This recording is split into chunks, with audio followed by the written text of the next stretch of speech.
Before we start, please don't forget to like and subscribe. The clock above the fireplace read 9:07 p.m. Our dinner reservation was at 7. I sat by the window in our quiet Denver home, blazer on, holding a bouquet of white tulips, her favorite. Outside, the last light of evening faded behind the mountains. Inside, silence reigned. Not peaceful silence, the kind that rings in your ears. Then, slam. The front door burst open like she was escaping something, not coming home. Rachel swept in with the wind, dropping her oversized leather bag onto the hallway bench like it had personally offended her. Her heels clicked across the hardwood as she passed by me without a glance. "Don't start," she muttered, peeling off her coat. "Rachel." I stood slowly, voice low. "It's our anniversary." She scoffed, hands running through her hair. "You think I forgot?" I didn't say that. I held up the bouquet, still hopeful. "We had a reservation. You didn't call." She finally turned, her eyes tired, sharp. I got held up. Mitchell dumped a pile of end-of-quarter reports on my desk last minute. Mitchell, her sister's husband, her boss. The name hit harder than it should have. "I understand," I said gently, stepping closer. "But you could have texted." She exhaled sharply, almost laughing. "I didn't realize I needed your permission to stay late at work. That's not what I meant. I was just worried, and I thought maybe we could still catch dessert." Her head snapped toward me like I'd insulted her. "Are you serious right now? I just worked 10 hours straight, and you're guilt-tripping me over dinner?" I blinked.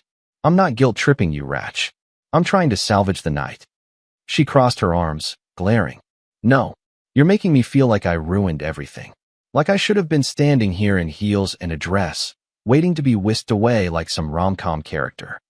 "I didn't say that, but you're thinking it."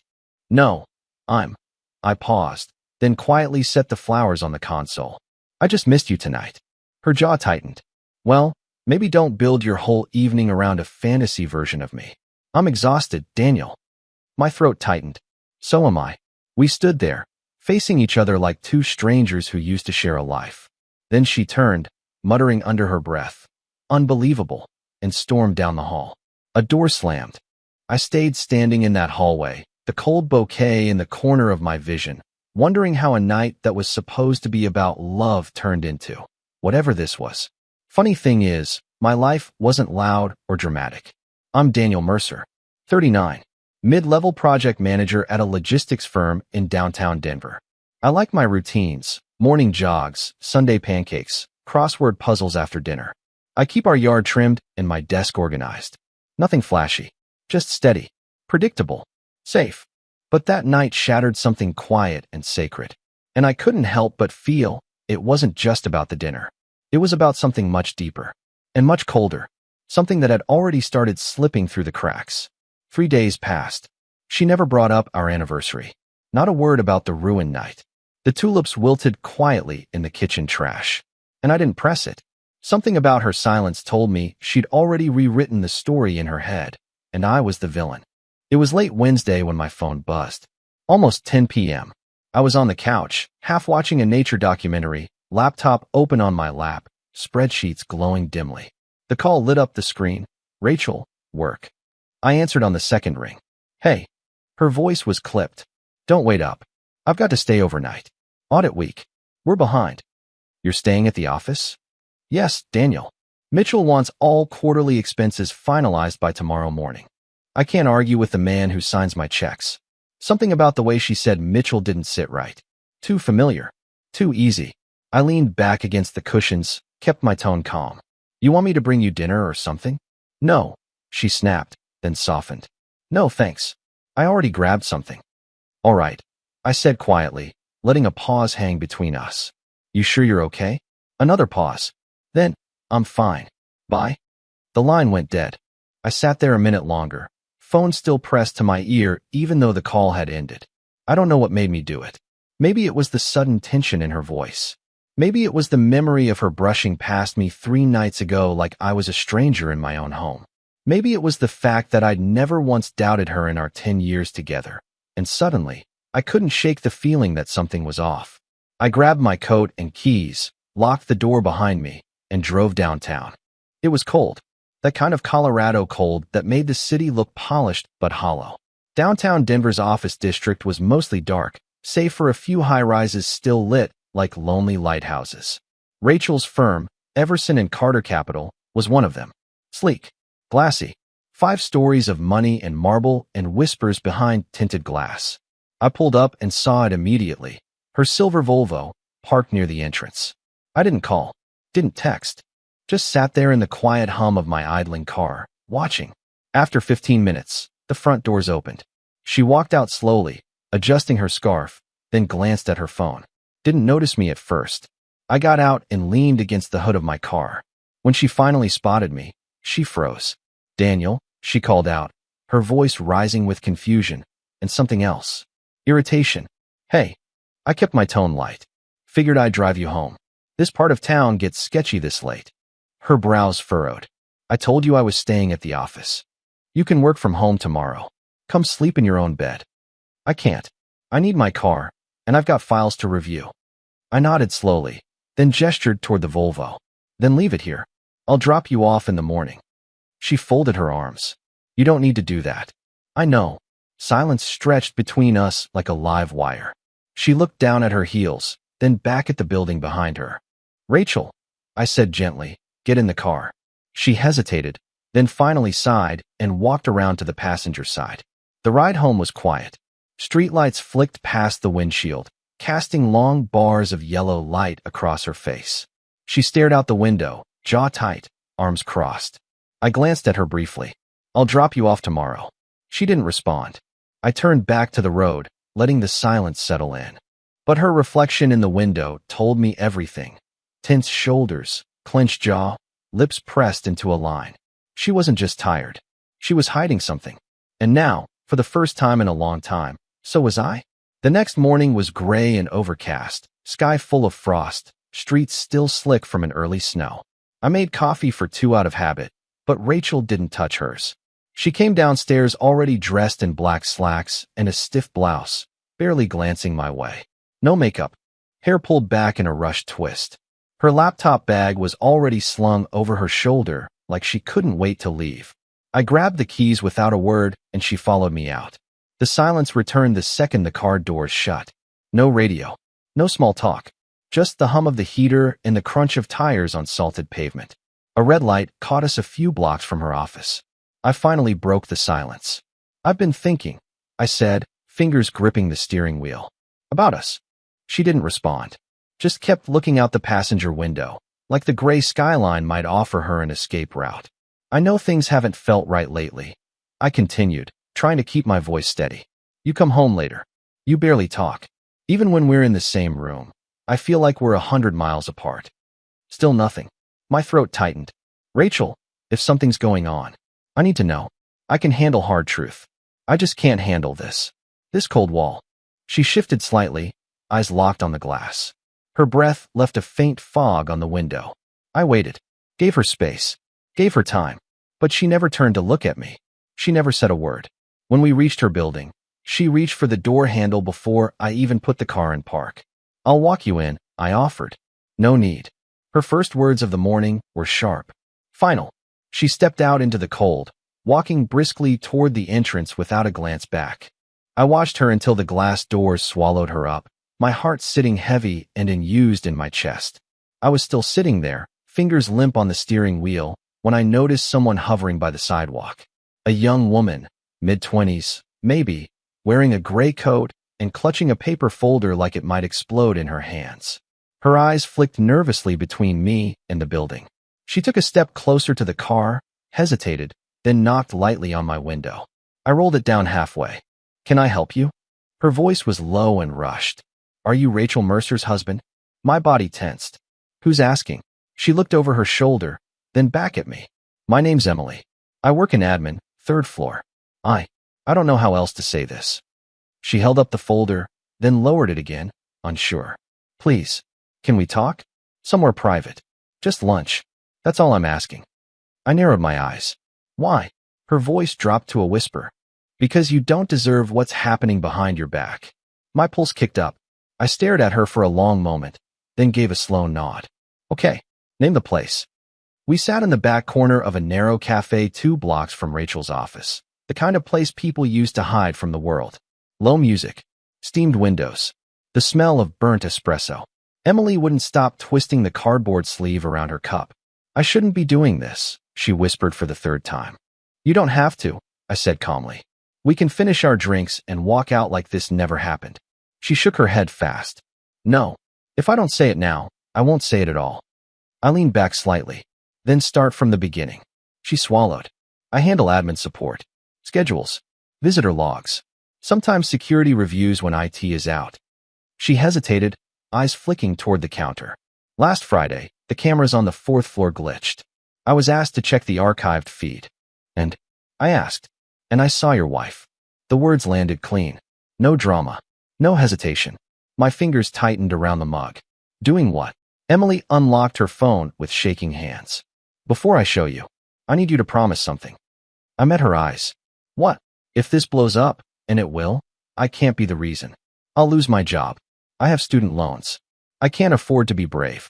I didn't rush my answer. I won't say your name. That's not enough. I'll protect you, I said. Whatever happens, it won't come back to you. She searched my face like she was testing a bridge for cracks. Then she nodded. She turned the phone toward me. The video was grainy. No sound. Timestamp, 11:42 p.m. Rachel stood near a glass-walled conference room, coat off, hair down. Mitchell stepped into frame, loosened tie, hand already too familiar at her waist. My breath slowed. Emily whispered, "It gets worse." The clip jumped ahead. Rachel laughed, silent but unmistakable. Mitchell pulled her closer. She didn't resist. She leaned in. Then they kissed. Not rushed. Not accidental. Practiced. I watched without blinking until the screen went dark. The cafe noise rushed back in like a wave. I set the phone down gently. How long? Emily exhaled. I don't know. But this wasn't the first time they were alone that late. I nodded once. You did the right thing. She looked startled. You're not yelling. There's nothing to yell at, I said quietly. It's clear. Her voice cracked. Please don't confront them yet. If they review logs, they'll know someone accessed the feed. I won't, I said. Not today. She let out a shaky breath. Thank you. I stood, pulling on my coat. If anyone asks, you never met me. She nodded quickly. And you? I paused. I'll take care of it. Outside, the air felt sharper. Cleaner. My hands were steady. My heart was not. But beneath the shock, beneath the quiet rage, something else settled in. Clarity. That evening, the snow started again, soft and quiet. The kind that made the neighborhood feel like a postcard, not a battlefield. I pulled into the driveway just after 7. Her car was already there. Lights on. House warm. From the outside, everything looked fine. Peaceful. Inside, she was humming. I found her in the kitchen, pouring 2 glasses of wine. She looked up like nothing was wrong in the world. There you are, Rachel said with a smile, walking over with a glass held out like a peace offering. Rough day. I took the glass, but didn't sip. Could say that. She tilted her head.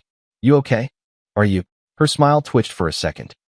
Better than I've been in weeks, actually. She reached out, touching my arm lightly. I was thinking we could watch something tonight. Maybe start that new show you kept talking about. I took a half step back. She froze. What was that? Her voice dropped. What? That? Her hand hovered where my arm used to be. You pulled away. I didn't mean to, I said quietly. Her eyebrows shot up. Daniel, seriously? You've been acting strange for days. First the anniversary, now this? You were 2 hours late for that anniversary. And I explained why. You didn't apologize. She scoffed, setting her wine down hard enough to clink. So we're back to that now. We never left it. Her arms folded tight across her chest. You've been distant. Cold. Since that night. I nodded slowly. I have. Why?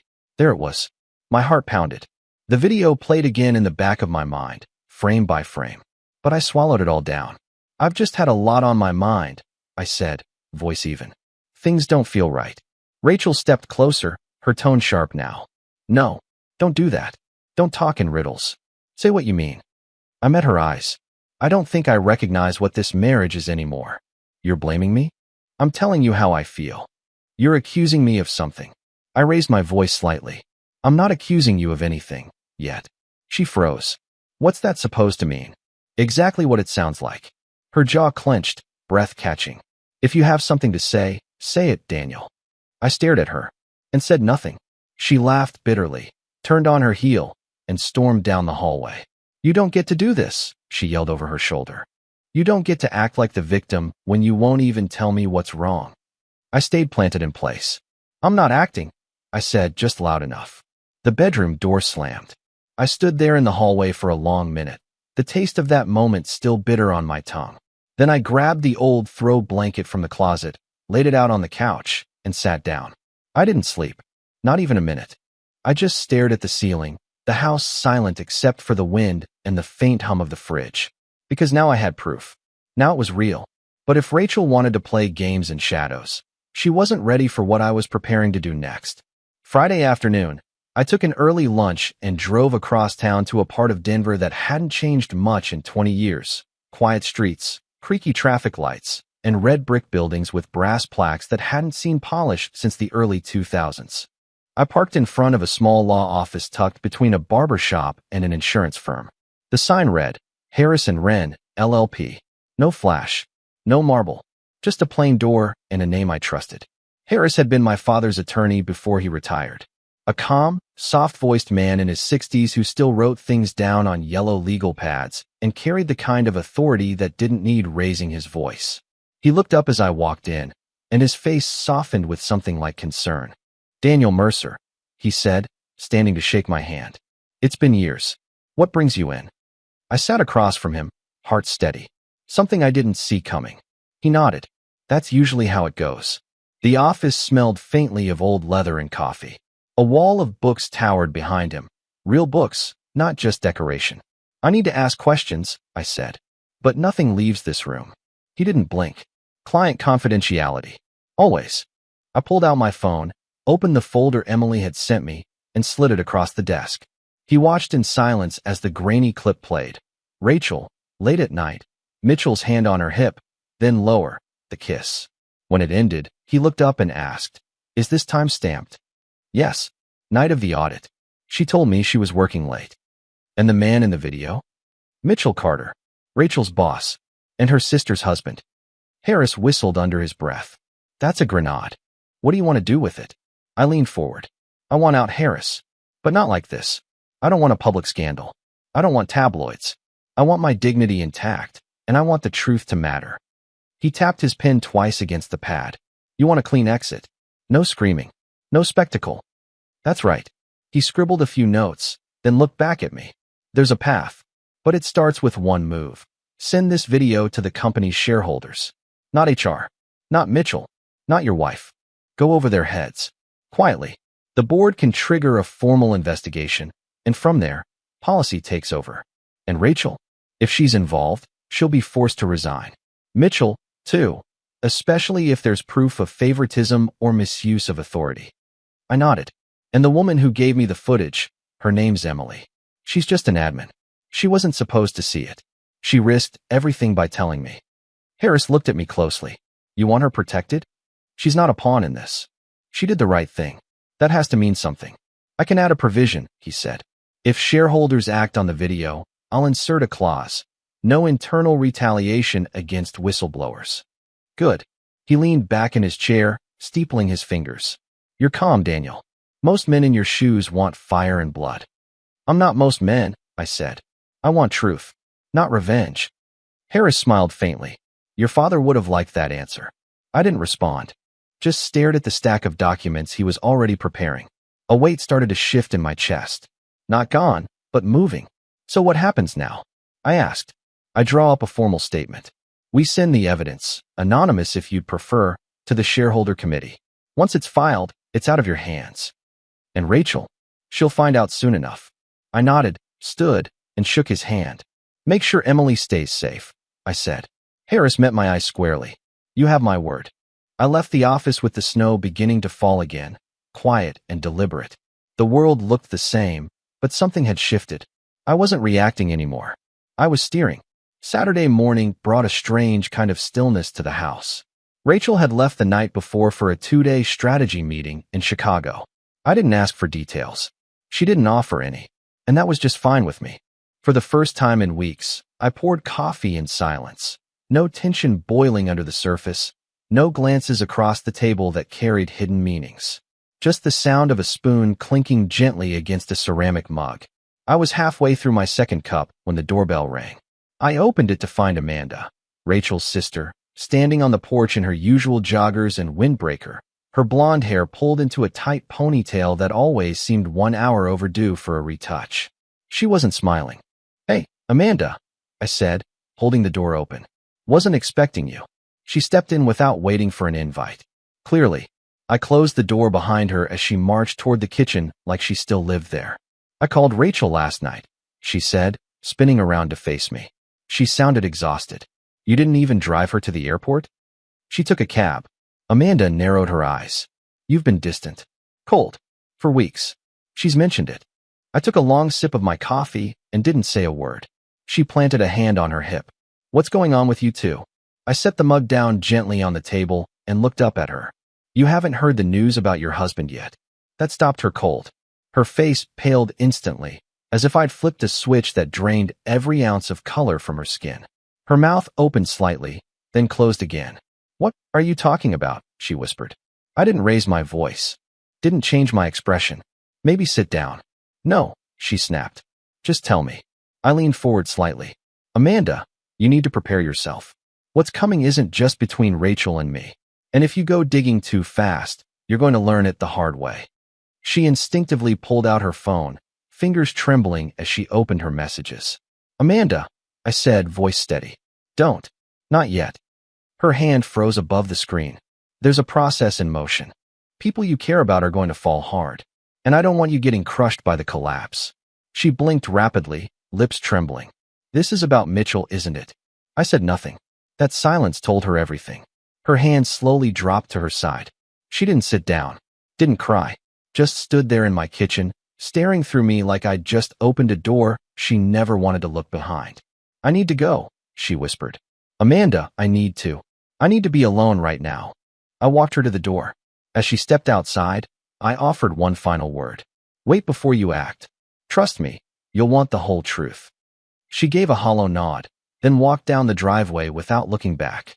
She came back on Sunday evening with a suitcase rolling behind her and the scent of hotel shampoo clinging to her hair. I heard her pull up while I was chopping onions in the kitchen. The lights were low, jazz humming in the background. Something mellow, something I didn't have to think about. I didn't go to the door. I didn't have to. The lock clicked open, followed by the familiar shuffle of heels and the rhythmic drag of her luggage wheels on the hardwood. "Daniel," Rachel called out, her voice light, almost giddy. "In here," I said, not turning from the cutting board. She stepped into the kitchen like she was returning from a dream, cheeks a little flushed, hair curled just enough to make it look like she hadn't tried too hard. She wore a camel coat over a cream blouse and black slacks, and she looked polished. "I swear," she said with a breathy laugh, "if I see another PowerPoint slide, I might commit a felony." I said nothing, just placed the knife down and wiped my hands on the towel. She leaned against the doorframe and smiled. "Chicago was freezing. But the hotel? Amazing. You should have seen the view. I took pictures. I'll show you." I turned then, slow and steady, and met her eyes. She faltered. "Daniel?"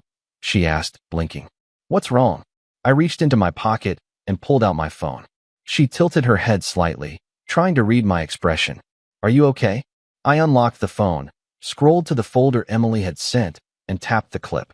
I held it up without a word. She stepped forward, confused. And then she saw it. The moment her own face appeared on the screen, grainy but unmistakable, her body froze like she'd walked into ice water. The conference room. The timestamp. The look on her face as Mitchell's hands found her waist. And then the kiss. Her breath left her in a quiet gasp. I didn't say a thing. I didn't blink. The clip ended.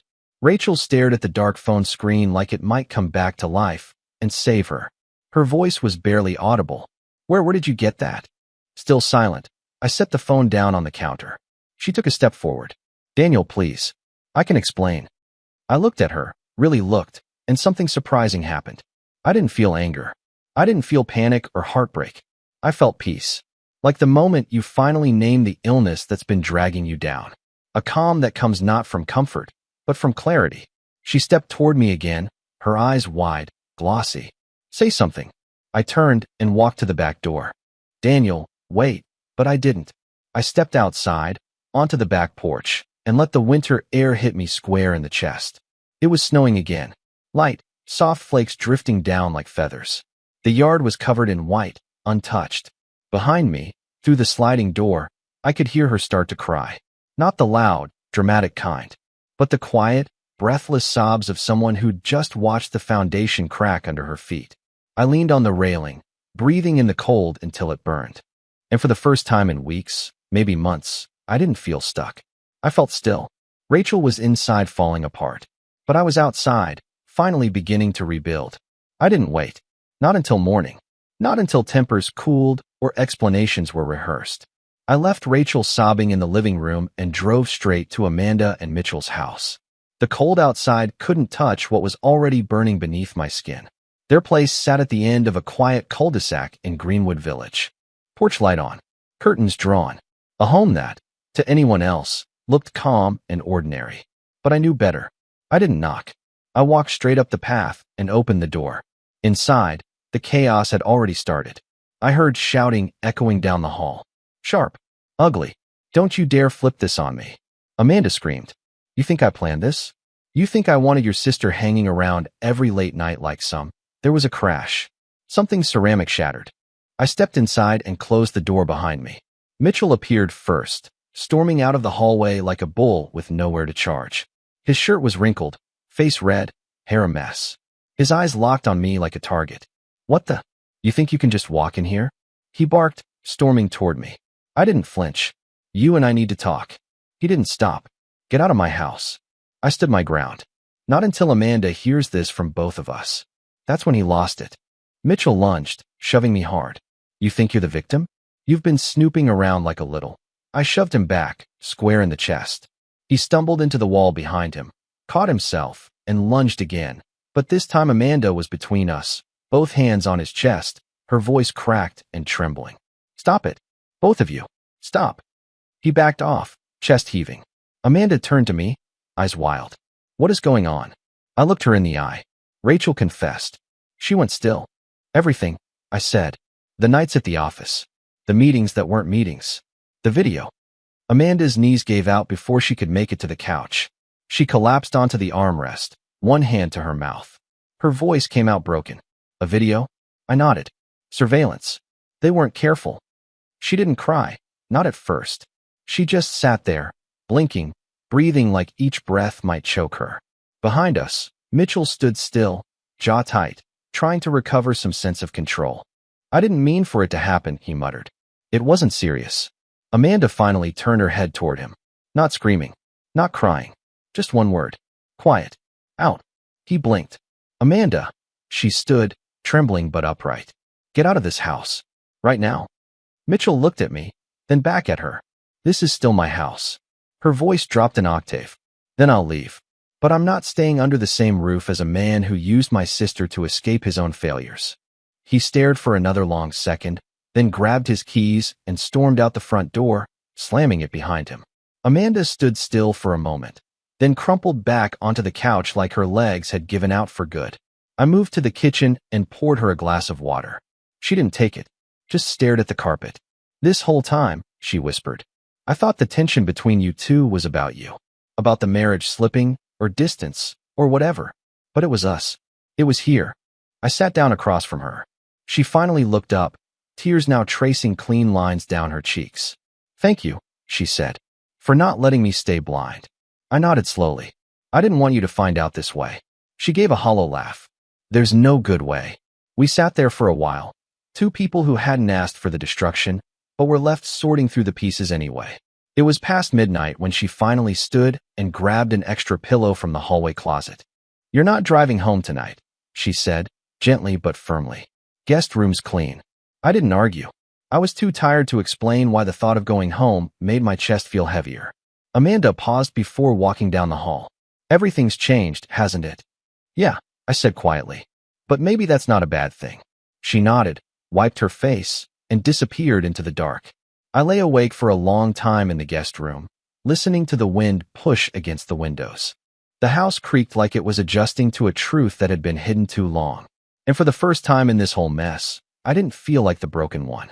I felt like the one still standing. By Monday morning, the storm had names. Emails flew like arrows. Internal memos swept through Everson and Carter Capital like wildfire. The board had reviewed the footage. The shareholders had voted. Mitchell Carter, terminated for breach of conduct, pending investigation for misuse of company resources.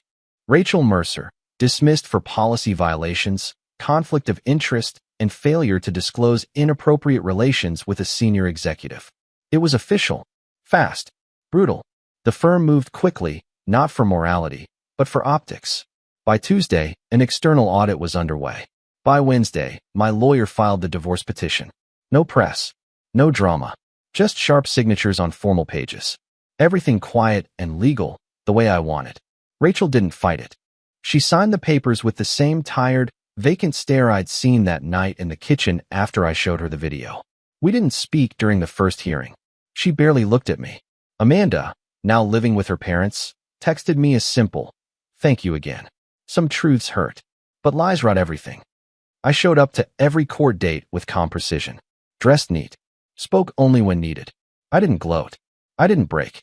And for a brief moment, I thought the worst was behind me. Then, on Friday afternoon, my phone buzzed. Emily. It had been days since we last spoke. I'd told Harris to protect her. He assured me the clause was locked in. I trusted that. But the message stopped me cold. They let me go? No reason given. Just downsizing. I know what this really is. My chest went tight. I read it twice. Then again. I was in the middle of a meeting when it came through, but I stood up and walked out without a word. Found an empty hallway, leaned against the wall. Stared at the screen. Emily. The one person who didn't lie. Who risked everything to give me the truth. Cut loose. I clenched the phone in my hand until my knuckles went white. They got rid of her. Quietly. Cleanly. Cowards in tailored suits. Pulling levers in glass offices. All that talk about internal protection meant nothing. The war was over, but they still found someone to punish. And this time, it wasn't me. It was her.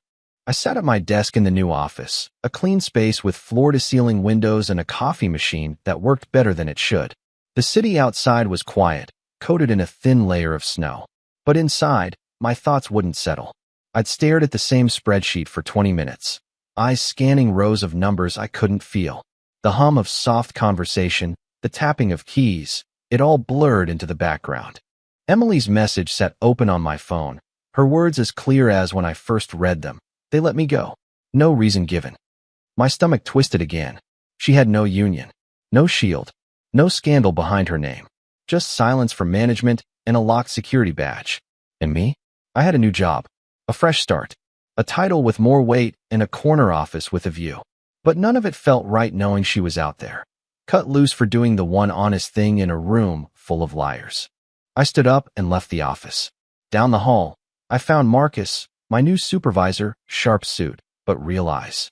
Got a minute? I asked. He looked up from his monitor. For you? Always. What's up? I sat across from him and didn't waste time.